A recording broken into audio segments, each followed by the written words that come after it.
All right, this is GerryPens Promotions boxing fight. This is the main event that happened March 20th, 2021 at the Binyan Football Stadium between Ernesto Saulong in the red corner and Golden Boy, Criztian Pitt Laurente in the blue wearing the black and the gold trunks. This is 8 rounds in the featherweight division. So, pasalamatan ko muna si Sports Bean, si Coach Franco, Combat Sports Weekly, Destroy Manila for allowing us, and of course to Jerry Peñalosa for allowing us to repost and put our own commentary in this fight. So, coming into this fight, I knew that this is going to be the very first big test para dito kay Criztian Pitt Laurente, who is eluding the punches right now of the more aggressive Ernesto Saulong. Si Ernesto Saulong po, ang record po niyan ay 22 wins, 6 losses, 2 draws. At napakalayo po sa record po ni Criztian Pitt Laurente na 5 panalo pa lamang at undefeated sa pro. Well, of course, the amateur is a different conversation dahil magaling na amateur itong si Criztian Pitt Laurente. Pero dito po sa laban na ito, Ernesto Saulong obviously looking to be really aggressive in this fight, and he has been pursuing itong si Pitt Laurente. Pitt Laurente, however, utilizing his boxing skills and talagang umiiwas siya sa bawat atake. So hindi kumbaga full combination itong si Ernesto. Good counter straight there. Pasok ko naman si Ernesto doon, pero nawala na naman bigla. That's a very good pivot to the right. Papasok dito si Saulong and niyakap siya ni Criztian Pitt Laurente. Very good strategy to para makaiwas sa mga kombinasyon at kumbaga sa atake and very aggressive style early of Ernesto Saulong. Ernesto still moving forward. Yon, sinalubong niya yung straight jab galing kay Criztian Pitt Laurente, who's doing a really great job utilizing the four corners of the ring. Pero si Ernesto Saulong, syempre, he's gonna make it rough, and this is just the start. And yun lang. Ito yung style na ganito, yung akala mo talaga veterano na itong si Criztian Pitt Laurente. The way he moves and the way he countered the attacks of Ernesto Saulong. So he used the good movement and he used the clinching. So let's see what else he got here. The first round, moving to the left and right. At hindi po maabutan ni Ernesto Saulong. Ernesto Saulong hindi ito basta-bastang boksingero dahil he has fought high caliber boxers. So end of round number 1. Very good showing for both boxers. Very aggressive para kay Ernesto. And of course, Criztian Pitt Laurente able to move out and really stay away from those combination and power punching of Ernesto Saulong.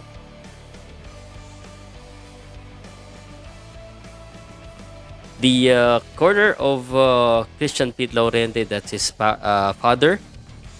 He's also coach.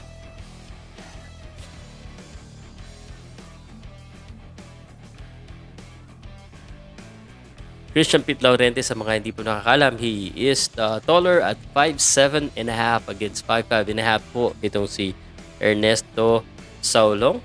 Sam Bernabe is the referee. This is round number 2. Again, this is scheduled for 8 rounds in the featherweight contest. Saulong, black and white. Brunswick, boxing stable against Laurente, boxing GerryPens promotion from General Santos City, the Philippines.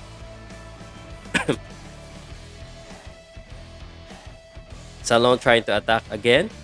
Laurente trying to return the action, but the good thing about what he's doing here is returning the action, but he's moving. Really, he's not, kumbaga, hindi siya huminto sa isang lugar para hindi siya ma-corner ni Ernesto Saulong. Ernesto still pursuing. Mailap talaga itong si Criztian Pitt Laurente. He's not staying in one location. Yakap. Pagkatapos ng isang malakas. At that's very frustrating para sa isang boksingero na who wants to fight. I don't know. You know, some of you guys may not like the strategy. But I mean, it is a good strategy against a brawler who, you know, pwede mong sabihin na pwede siguro mas malakas ang suntok. But that's a very good strategy. The one that's being implemented right here by Laurente. Isipin mo yun, pasok 1-2. And then the third punch to fourth punches, parang hindi mo na and you have to reset again.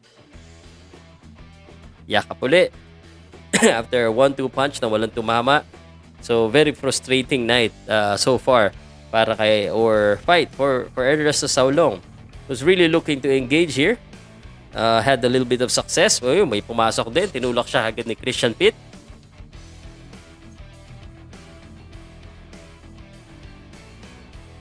Criztian Pitt avoiding more combination.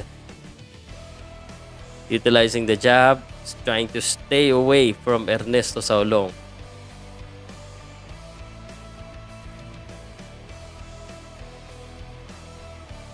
Two jabs.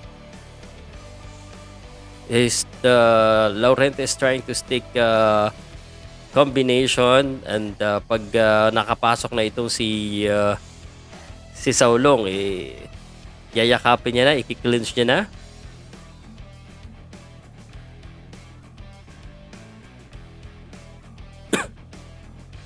Good again, staying away from Ernesto. Power punch. Palitan sila ng power punch doon. Good activity here, offense and defense para kay Laurente. Ernesto Saulong needs to probably kasi parang bilang na ni kung anong gagawin niya. He needs to kumbaga cut the ring, but it's easier said than done, and that's the end of that round. This could be a long day for both boxer. Ernesto Saulong from Brunswick. I remember Ernesto Saulong. May mga magagandang laban niya kina General Ramonal. He also fought in Australia, in Japan kay Ryusuke Iwasa. And he has the trilogy fight kay Ali Laurel na I was there during the last fight. Napakagaling na boksingero din ito. I interviewed this guy. He said he wants to win this fight for his family, and talaga sa pinapakita niya, he wants to engage and he really wants to win the fight. Round number 3 upon us. Again, thank you very much, Coach Franco. Combat Sports Weekly, GerryPens, Destroy Manila, Sportsman. Yun po yung mga logo sa taas. You can visit also their pages and their channels. 2-3 punch combination. Criztian Pitt Laurente trying to get away as he unload punches. And Ernesto trying to enter. Pero talagang anuhan kagad siya ni Criztian Pitt Out of balance doon. He's now pursuing Criztian Pitt Laurente like glue. And some of the fans doesn't like that style, but reminiscent of Floyd Mayweather actually. Is speaking and really utilizing his space very well and attacking on the right timing, and he's not really letting Ernesto Saulong unload more than 2-3 punches. It's either well scouted at alam nila na pag Ernesto Saulong, this guy wants to bang, he wants to unload more punches, and hindi pinapabayaan ni Laurente na mangyari yon.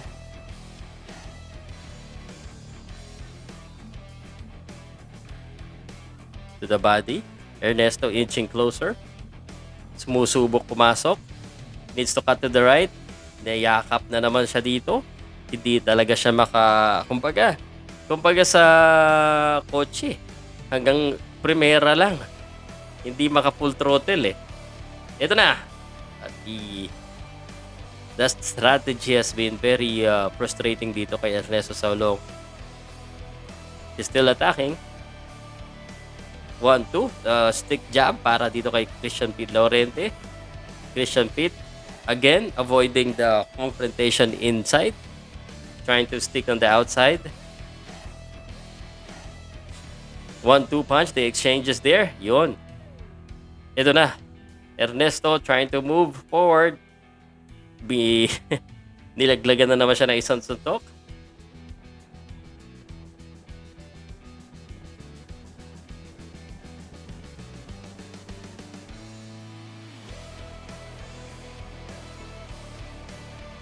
What Criztian Pitt Laurente is doing here is fighting a very wise. It's not gonna be fan friendly. Not a lot of people would like it, but I mean it's effective against Saulong, who's really been trying to start and engage with the brawl. Yun, 1-2 siya doon ni Criztian Pitt as he comes in, and Pitt wisely just pag nakakasimula na ng pasok ito si Ernesto, yakap and stay away from the engagement. That has been the story of this fight so far.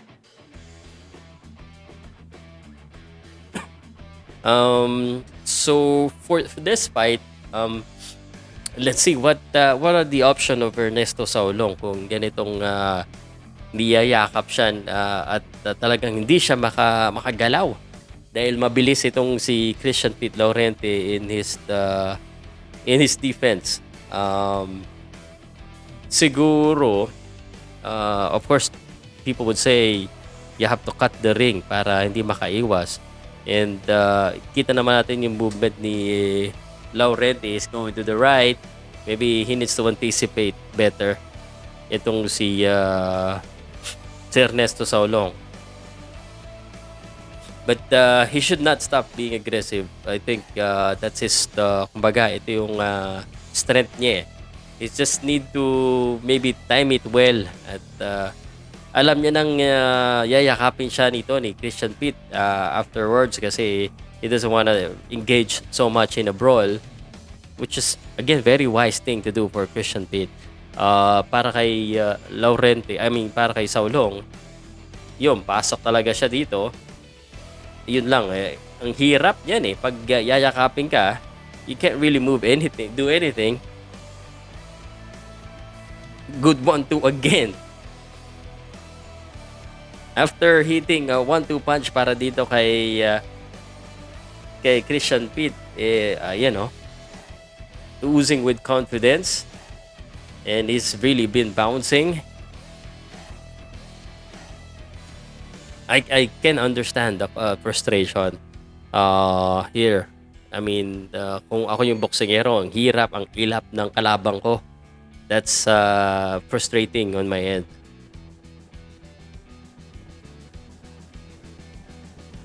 Inayos lang ang kanilang gloves o kanyang gloves. Ernesto Saulong still full of fire, and he's definitely gonna attack here. He needs to cut the ring.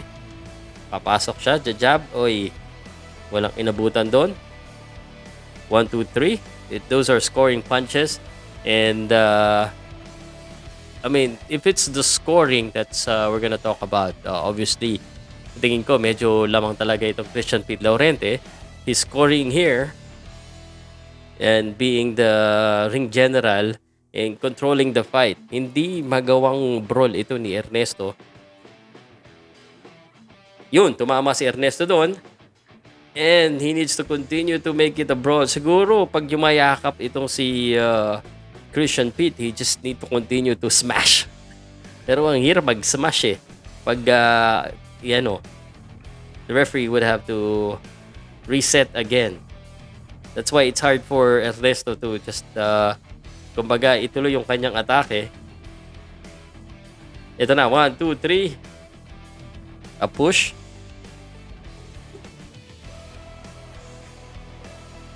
Going to the right, going to the left. Nice defense once again dito kay Criztian Pitt. Criztian Pitt backpedaling.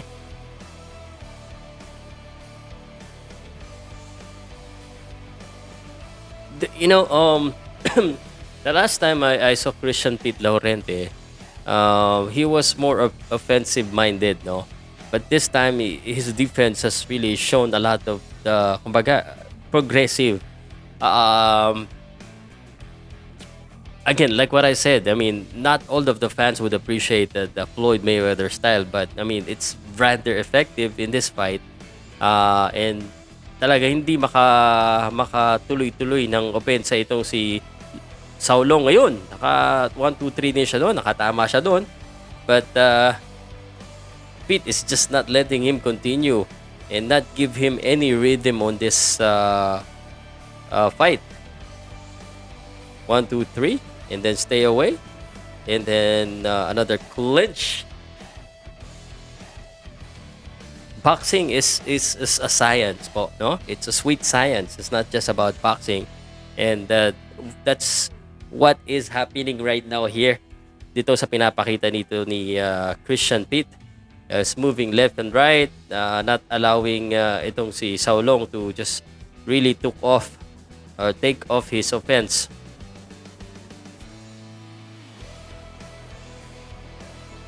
Saulong unloading heavy bombs.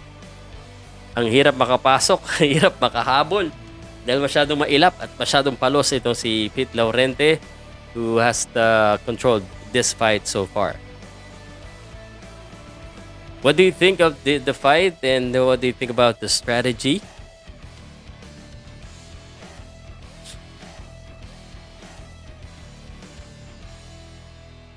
The one good thing about here, no, I could say that Ernesto Saulong really came in with good condition dahil he's been attacking and attacking, and some judges could see this otherwise, na give it to the more aggressive fighter, or some would give it to the one who has control in with what's happening in the ring. So hey, I'm just giving you what kung anong nakikita ko dito sa laban na ito. Again, thank you very much, GerryPens Promotions, for bringing this boxing event. And I wasn't really there when it happened, and I got sick. Actually, still recovering. Medyo mahaba-haba, no? Round number 5 action. Ito, Ernesto Saulong, nakakuha din siya ng kombinasyon doon. And ito ang gusto ni Ernesto Saulong. Yumakap at nag-clinch kagad dito si Criztian Pitt, saying na, no, that's not what we want. That's not the kind of strategy that we have for this one. Moving left, moving right, sticking jab. Ernesto pursuing, and he is still pursuing here. Papasok sa loob, yakap. And that's really the story of this game. That defensive strategy of Criztian Pitt Laurente. Ernesto attacking.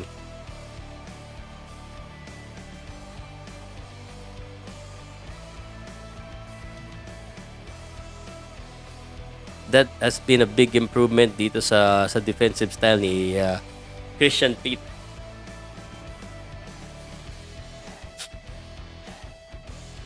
Nung una, ang tawag ko dito, may ala Nito Donaire ngayon, ala Floyd Mayweather na rin sa kanyang style. I mean, it's not anything bad, but it's just maybe the right strategy against more offensive-minded na si Ernesto Saulong, who's going in and talagang gusto nito i-brawl. Yan! Tumama siya doon. And binuburus ko niyang maigi dito si Criztian Pitt Laurente.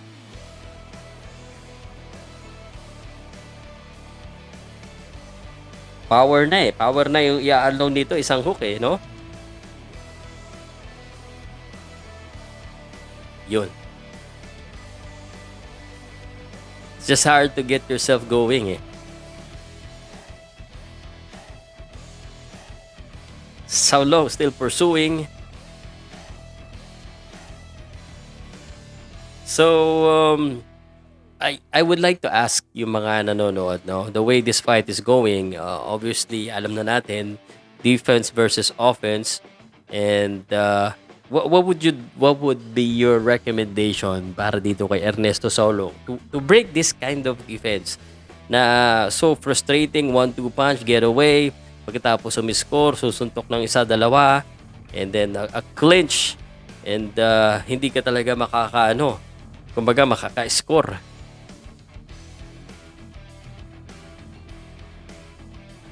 Fast movement, going to the body. And they're in the clinch once again. So, what did you think?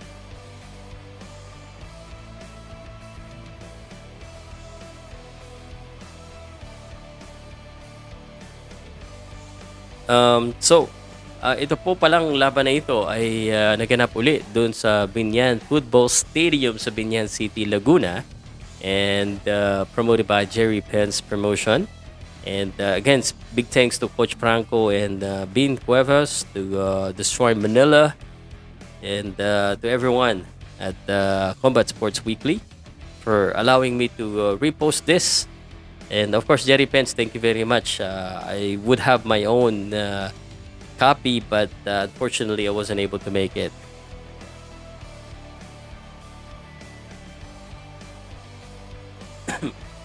So at this point of the fight, the strategy has been revealed, and what sort of adjustment could Ernesto Saulong do here against Criztian Pitt Laurente and otherwise. So far, I think sa aking pong pananaw and sa aking pagtingin, medyo llamado sa scoring itong si Pitt Laurente because disruption. There are sa WBC, from the judging seminar that I've attended, there's domination, there's damage and disruption. Obviously, there's no damage that's being seen here yet.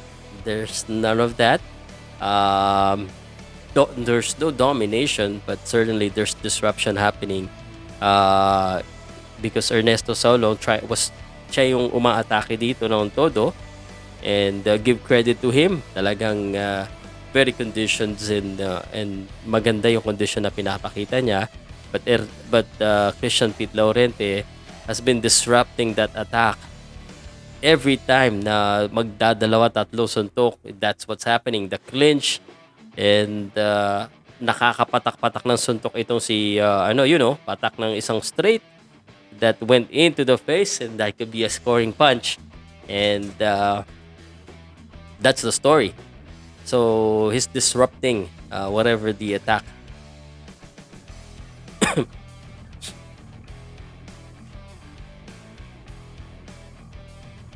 It's 1-2 straight.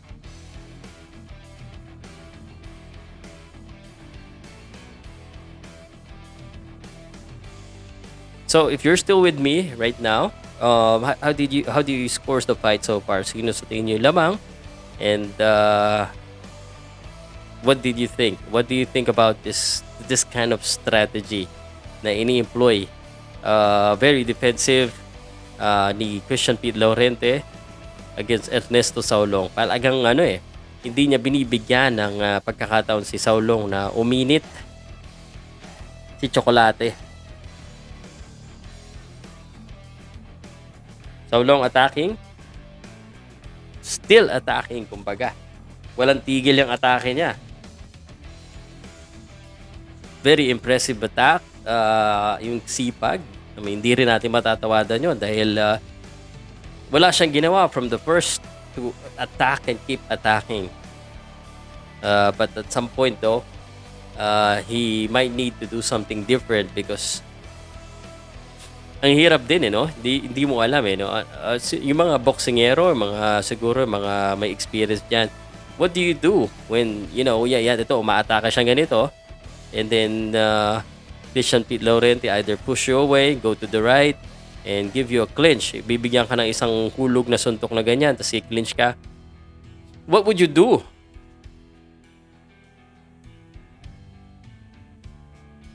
Diba? 1-2 yun, isang suntok. And that looks like scoring for Criztian Pitt Laurente.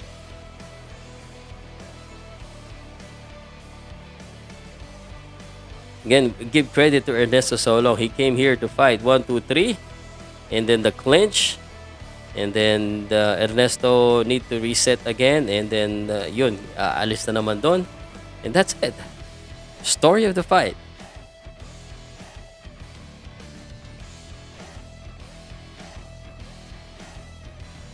Criztian Pitt Laurente. Again, just also wanted to remind everyone, you're wondering who are the judges for this fight. The judges are Fernando Batistil, Alianeta, and Salvador Lopez. These are respectable judges for this fight.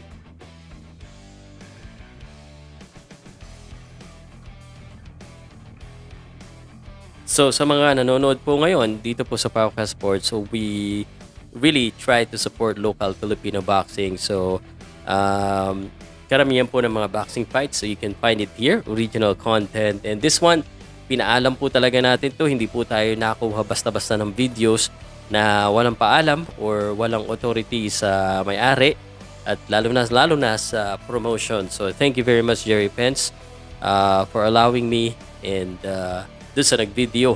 Salamat din sa pag-send sa akin ng high definition copy.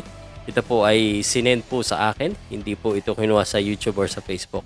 Was sent to me directly. Ernesto going for the body. Going inside. And here we go again with the clinch. Para dito kay Criztian Pitt Laurente, who's fighting like he's fought really a lot in the professional level, because iba yung yung mindset and the strategy here of Criztian Pitt Laurente coming into this fight. Saulong more aggressive here in this round.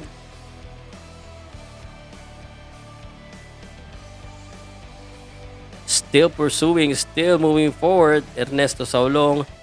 Pero Criztian Pitt doesn't want any part of that brawl. One punch scored. And the clinch.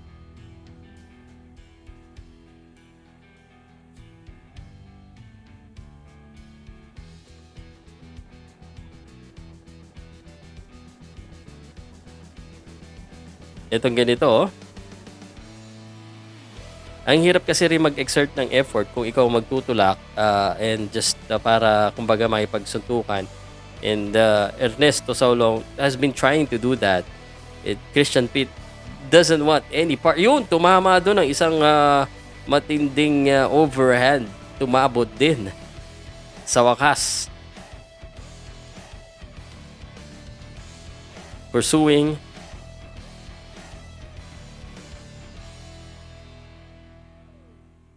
And Criztian Pitt with the clinch.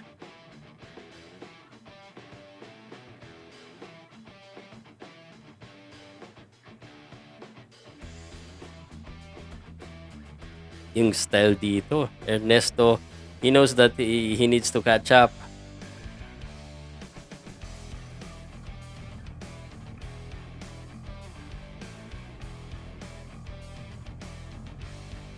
I know already what, yung mga fans, yung ibang fans that nag-iisip dito, no? I already know na kasi alam ko naman na mas gusto niyo yung bakbakan, so some of you guys will favor Ernesto for this one, but let me tell you that this is a very wise strategy that's employed by Criztian Pitt Laurente. Although, I felt kaya naman niya makipagsabayan, but it's not the strategy that they have. So it's a wise strategy, and it's frustrating Ernesto Saulong right now, who's been really going for it. He's a real warrior. Ito si Saulong. But the more intelligent strategy right now employed by Criztian Pitt Laurente's team. Alam na nila na matindi itong si Saulong sa atake. Kaya siguro they don't wanna brawl. Again, this is scheduled for 8, at very good test para kay Criztian Pitt Laurente, who's really being tested right here by the attacking Ernesto Saulong, na napakaganda rin ang bagay pinapakita.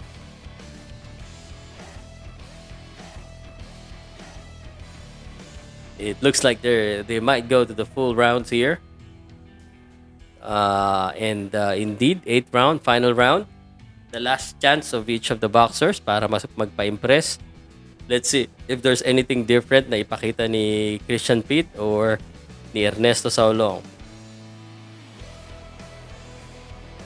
Ernesto still looking to engage.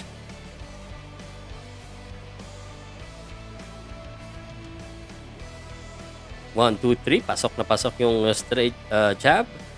Good movement here. At nakapasok doon. Nakatama doon si Ernesto ng isa. Criztian Pitt trying to get away. Clinching the corner.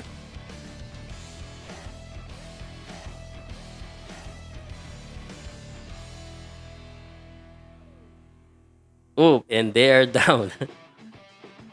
Show a little bit of fatigue here.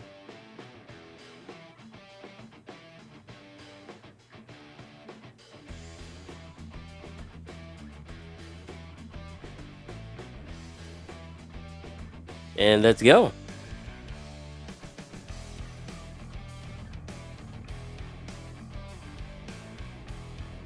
Ernesto still really trying hard and pushing the offense here.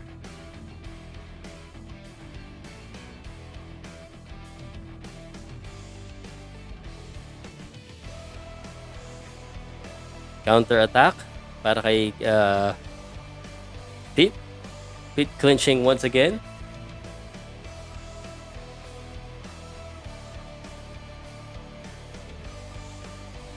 Ernesto, ito na naman siya.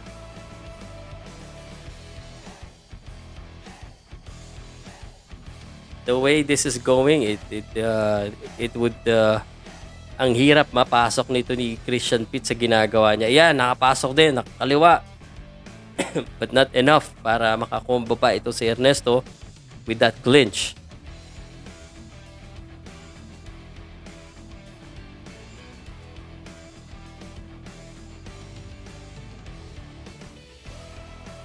This has been the story of this fight.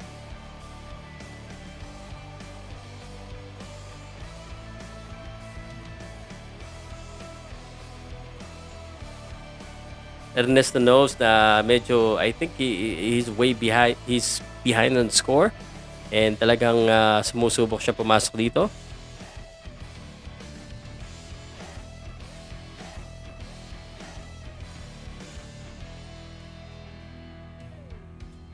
Siguro mga 3 rounds